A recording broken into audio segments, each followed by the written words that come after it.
Hari ini saya mau membahas satu topik yang di puskesmas tempat saya kerja itu banyak yang masih bertanya, yaitu topik tentang isolasi mandiri. Karena kita sekarang kasus semakin banyak COVID dan banyak yang dirawat di rumah, atau bukan dirawat ya, tapi mengisolasi diri di rumah. Nah, di video ini saya akan mencoba menjawab pertanyaan-pertanyaan paling umum. Yang pertama, di rumah apa saja sih yang kita bisa lakukan selama isolasi mandiri, apa yang tidak boleh juga. Kemudian kita akan membahas berapa lama sebenarnya isolasi mandiri itu dibutuhkan, dan apakah kita masih perlu swab nanti setelah isolasi mandiri. Ya, jadi nonton sampai habis supaya informasinya lengkap ya. Yang pertama, isolasi mandiri, kita bicara isolasi, kita harus bedakan dengan karantina. Jadi kadang-kadang kita tertukar, tapi sebenarnya ada beda antara isolasi mandiri dan karantina. Karantina mandiri itu ketika kita kontak tapi belum jelas positif atau tidak. Sedangkan isolasi mandiri itu pasiennya memang positif, sudah terkonfirmasi positif, tapi mengisolasi di rumah. Nah, pada keadaan yang optimal, sebenarnya yang diisolasi mandiri itu pasien yang tidak bergejala atau gejala ringan. Sedangkan kalau gejalanya sudah sedang atau berat, itu dirawat di rumah sakit. Nah, isolasi mandiri ini bisa di rumah, bisa di fasilitas yang disediakan pemerintah. Nah, tapi kalau kasus terus bertambah sehingga rumah sakit penuh, tidak menutup kemungkinan bahwa nanti bisa saja orang yang gejala berat dirawat di rumah karena tidak ada fasilitas. Nah, makanya kita harus sama-sama melawan pandemi ini. Nah, isolasi mandiri, apa sih yang bisa kita lakukan? Nah, yang pertama kita lakukan ketika kamu terdiagnosis COVID atau kalau kamu periksa swab dan kemudian positif, cari puskesmas di daerahmu, di dekat rumahmu, dan laporkan ke sana. Nah, ini sering terjadi karena banyak orang yang periksa mandiri. Kalau dia periksa di kontak tracing oleh Satgas dan ketahuan, pasti sudah dilaporkan. Tapi banyak yang periksa mandiri, tidak melaporkan. Nah, ini penting, satu, untuk epidemiologi, kita bisa mendata, kita bisa tracing siapa-siapa yang sudah kontak dengan kamu. Tapi yang lebih penting buat kamu adalah ketika kamu nanti ada gejala yang muncul tiba-tiba di pertengahan, atau mungkin kamu mau konsultasi apapun, itu kamu nanti akan berkomunikasi dengan puskesmas yang kamu laporkan tadi. Jadi ketika kamu lapor ke puskesmas, itu akan ada petugas yang akan memfollow up kamu. Kamu bisa berkonsultasi sebanyak-banyaknya dengan mereka. Sehingga kalau misalnya nanti tiba-tiba panas, mau dikasih apa, apakah perlu antivirus, vitamin apa saja, itu akan disampaikan oleh mereka. Jadi yang pertama, yang paling penting menurut saya, ketika kamu tahu bahwa kamu terdiagnosis atau positif, pastikan kamu sudah tahu puskesmas mana yang mengevaluasi, memeriksa kamu, bukan memeriksa ya, puskesmas mana yang memantau kamu sehingga kamu bisa berkonsultasi ke sana. Setelah kamu tahu puskesmas itu di rumah sekarang, apa yang bisa kamu lakukan? Nah, yang pertama adalah kalau memungkinkan kamu di rumah sendiri. Tapi ya agak susah ya, kan tidak semua orang punya rumah sendiri. Ya setidak-tidaknya kamu berada di kamar satu orang saja, sendiri. Jadi tidak ada orang lain di kamarmu. Tidak ada makhluk lain juga. Sampai tidak ada orang lain tapi ada makhluk lain. Lalu yang kedua, kamar mandi itu juga harus kalau bisa sendiri, tapi kamar mandi kayaknya ya agak susah. Jadi ya sudahlah, kamar usahakan untuk sendiri. Alat-alat makan terutama karena itu kan sangat pribadi, itu kalau bisa sendiri. Ya memang tanpa COVID pun sih kayaknya alat makan sudah sendiri sih.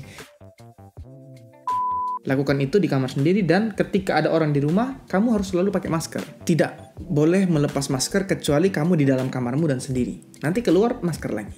Nah, maskernya itu minimal masker bedah. Ini sudah beda dengan orang awam yang boleh pakai masker kain karena kamu positif, jadi kamu harus pakai masker bedah minimal, atau kalau mau lebih top chairnya ya masker N95. Tapi ya sudah, kalau tidak masker bedah saja. Nah, maskernya ingat, habis dipakai langsung digunting, dibuang, jangan dipakai lagi, jangan sampai ada orang lain yang pakai lagi ya. Itu untuk masker. Kemudian untuk orang yang kita lebih banyak bicara orang yang tidak ada gejala atau yang gejala ringannya, karena ini kan dalam konteks isolasi mandiri kebanyakan orang seperti itu. Nah, makanan tidak ada pantangan, makan yang enak-enak, makan yang bergizi tinggi, makan yang mantap lah pokoknya. Tidak ada pantangan, semakin banyak makan semakin bagus ya, kecuali kamu punya penyakit bawaan lain, misalnya punya penyakit yang membuat kamu tidak boleh makan makanan tertentu, atau kamu punya alergi, ya jangan makan makanan itu. Tapi selain itu, Silahkan makan apa saja yang kamu mau, semakin banyak yang kamu makan semakin bagus. Vitamin bagaimana? Vitamin sebenarnya untuk orang yang sehat tanpa gejala tidak terlalu butuh, karena kamu kan dapat vitamin dari buah, sayur itu ada vitaminnya.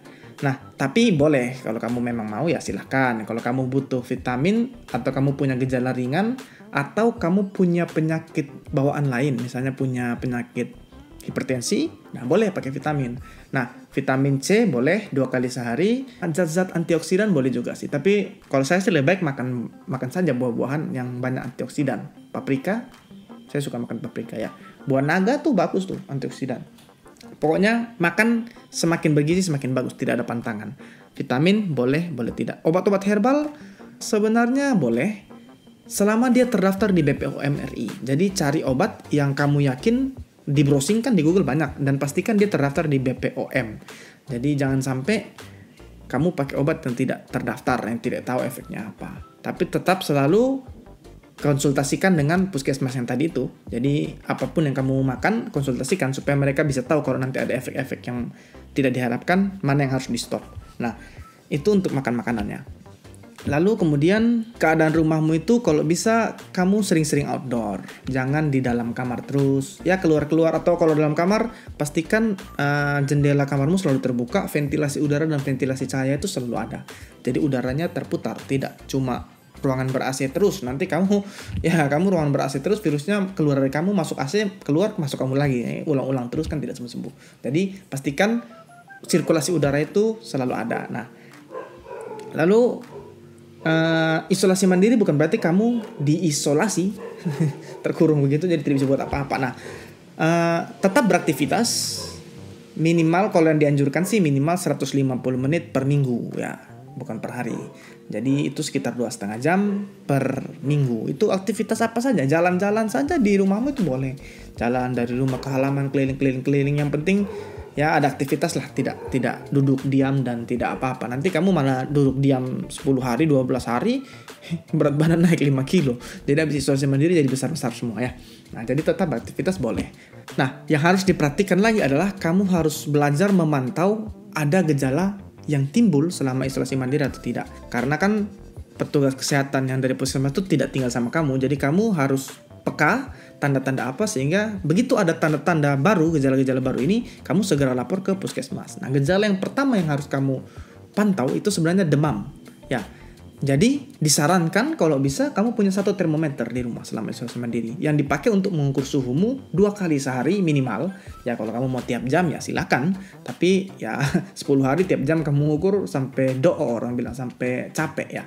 Tapi minimal 2 kali pagi dan malam tiap hari selama isolasi mandiri. Dan kalau kamu dapati di atas normal itu 36,5 sampai 37,5. Kalau dari pedoman ini di atas 38, itu kamu segera lapor ke petugas yang dari puskesmas yang tadi pertama kamu lapor itu. Jadi makanya penting sekali untuk pertama kamu harus cari tahu, harus pastikan sudah ada puskesmas yang memantau kamu. Karena ini juga kamu lapor ke mereka.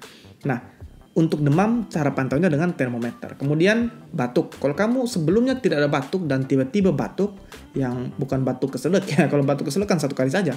Tapi batuk 2 hari tidak sembuh-sembuh, atau kamu sebelumnya batuk dan batuknya tambah berat, segera laporkan ke puskesmas tadi atau fasilitas kesehatan yang memantau kamu tadi. Atau yang ketiga itu sesak napas. Nah, sesak napas kamu bisa rasakan. Begitu kamu merasa sesak, langsung konsultasikan, atau kamu bisa ukurnya pakai alat namanya oximetri yang dijepit di jari tuh ya. Nanti di situ kan keluar tuh berapa persen. Nah, normalnya itu biasanya di atas 95%. Kalau kamu merasa di bawah 95%, ya segera hubungi orang yang memantau kamu itu ya. Jadi 3 itu gejala utama: demam, kemudian batuk, atau sesak ya. Mungkin ada gejala-gejala lain yang tidak sering muncul tapi bisa saja terjadi di kamu. Pokoknya kalau kamu merasa ada gejala yang baru yang sebelumnya tidak ada, segera hubungi kembali ke orang yang memantau kamu tersebut. Lalu yang berikutnya, jangan stres ya. Jangan memikirkan hal yang tidak-tidak. Jangan takut berlebihan, waspada boleh tapi tidak boleh takut, karena itu bisa membuat daya tahan tubuh turun kalau kita stres ya. Jadi jangan kita sekarang tidak ada gejala kemudian kita berpikir, wah gimana kalau besok saya sesak. Tenang, Jangan dulu pikirkan kalau besok kamu sesak. Ingat bahwa mayoritas orang yang terinfeksi COVID itu tidak bergejala atau bergejala ringan. Ya, jadi pikirkan yang positif. Pikirkan bagaimana kalau nanti saya isolasinya lama. Tidak usah pikirkan itu. Pikirkanlah bahwa kamu bisa sembuh nanti dalam 10-14 hari. Hati yang gembira itu adalah obat. Sehingga jangan berpikiran yang berlebihan sehingga membuat kamu menjadi tidak gembira. Kondisi psikis yang tidak baik itu bisa membuat fisikmu lemah. Ya, lalu yang terakhir yang harus kita lakukan adalah tetap produktif. Maksudnya kalau saya menjalani karantina, dulu kan saya sempat di karantina, bukan isolasi, karantina. Nah, tetap lakukan sesuatu yang bisa membuatmu produktif. Coba cari satu keterampilan lah yang kamu bisa lakukan. Misalnya kalau kamu suka main musik, gali main musik itu belajar. Kamu mau belajar sesuatu dari internet, kan banyak nih internet. Coba cari sesuatu yang bisa kamu pelajari sehingga kamu keluar dari isolasi, kamu dapat keterampilan baru. Ya kan keren kan, abis isolasi dapat keterampilan baru. Kalau sudah isolasi, semua itu dijalankan, sekarang masalahnya berapa lama kita diisolasi. Dari pedoman yang saya baca ini, dikatakan kalau kamu gejala ringan, tidak ada gejala, kamu itu akan diisolasi minimal 10 hari plus 3 hari tanpa gejala. Ya. Jadi kalau kamu masuk tanggal 1, 10 hari tanggal 10, plus 3 harinya tanpa gejala, jadi dari tanggal 10 sampai tanggal 13 tidak ada gejala, maka hari ke-14 kamu bebas isolasi. Ya. Gejala ringan pun kurang lebih sama. Nah, dikatakan sembuh itu sebenarnya itu ketika kamu sudah bebas isolasi dan dinyatakan sembuh oleh dokter. Nanti akan saya jelaskan kenapa perlu dinyatakan sembuh oleh dokter ya. Tapi 10 hari plus 3 hari bebas COVID. Kalau, bukan bebas COVID, bebas gejala. Kalau dia bergejala 15 hari, berarti 15 hari plus 3 hari harus bebas. Jadi kalau dia gejalanya hari ke-15 baru selesai, ditambah 3 hari. Jadi hari ke-18 baru dia selesai isolasi mandiri. Nah, kalau kamu di isolasi mandiri batuk sampai 20 hari, ya 20 hari plus 3 hari. Berarti kamu 20 hari ada gejala, plus 3 hari tanpa gejala, maka hari ke-24 baru kamu bebas isolasi mandiri. Kalau kamu sudah bebas isolasi mandiri, kamu akan kontrol kembali ke puskesmas yang pertama tadi kamu lapor. Nah, penting kan untuk tahu puskesmas ini, karena nanti kamu dievaluasi di sana, dan kalau kamu memang sudah tidak ada gejala, sudah diperiksa semua fisiknya oke, maka kamu dinyatakan sembuh. Kamu dapat keterangan sembuh dari COVID. Loh, terus kapan swabnya? Nah, ini. Sekarang kita tidak perlu swab konfirmasi PCR untuk menyatakan sembuh ya, untuk gejala ringan dan gejala yang tanpa gejala. Nah, kenapa? Karena dari penelitian-penelitian yang ada itu, walaupun orang sudah tidak bergejala tapi masih bisa terdeteksi oleh PCR virus ini sampai, bahkan yang paling lama itu ada yang meneliti sampai 60 hari. Maksudnya virusnya sudah mati atau mungkin sudah inaktif, tidak bisa menularkan, tapi pemeriksaan itu masih mendeteksi adanya virus. Ya, mungkin virusnya mati tapi kakinya ketemu di pemeriksaan, terdeteksi ya. Sehingga meskipun kamu sudah tidak bergejala, meskipun kamu sudah tidak menularkan, bahkan kalau di penelitian itu viral load-nya itu, kadar virus di tubuhmu itu sudah turun, tapi virusnya masih ada sehingga masih terdeteksi. Jadi, untuk gejala ringan dan gejala yang tanpa gejala, kalau kamu sudah bebas gejala yang tadi 10 hari plus 3 hari tanpa gejala dan dinyatakan sembuh oleh dokter, kamu ya sudah sembuh tanpa harus pemeriksaan PCR ulangan, pemeriksaan swab ulangan. Jadi ini mungkin banyak orang-orang di sana yang masih bertanya, saya kapan di swab lagi? Nah, ini jawabannya tidak perlu lagi, tapi tetap periksa ke dokter karena yang memutuskan itu adalah wewenang klinis dokter. Dia melihat klinismu, maka dia bisa menyatakan sembuh tanpa pemeriksaan. Kalau dia berat, yang gejala berat, maka diperlukan tetap PCR ulangan untuk konfirmasi. Begitu. Jadi masih perlu ya, jawabannya seperti ini ya. Tidak perlu kalau kamu memang gejala ringan atau tanpa gejala dan memang sudah bebas gejala, tidak perlu lagi. Karena nanti kamu, ya bagaimana kamu mau melanjutkan kerja atau mau melanjutkan aktivitas kalau nanti kamu masih terdeteksi terus sampai 60 hari, kan kasihan juga ya. Itu sekilas tentang isolasi mandiri. Ada yang tanya, dok, kalau isolasi mandiri boleh kasih antibiotik, antivirus, atau plasma konvalesen? Tidak. Nah, kalau plasma konvalesen sudah pasti tidak bisa ya.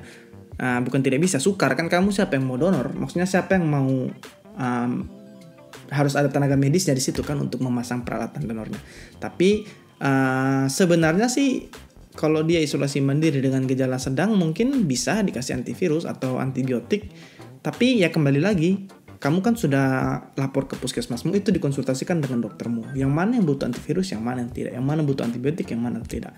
Nah, kadang-kadang mungkin hanya panas saja, dikasih saja paracetamol ya.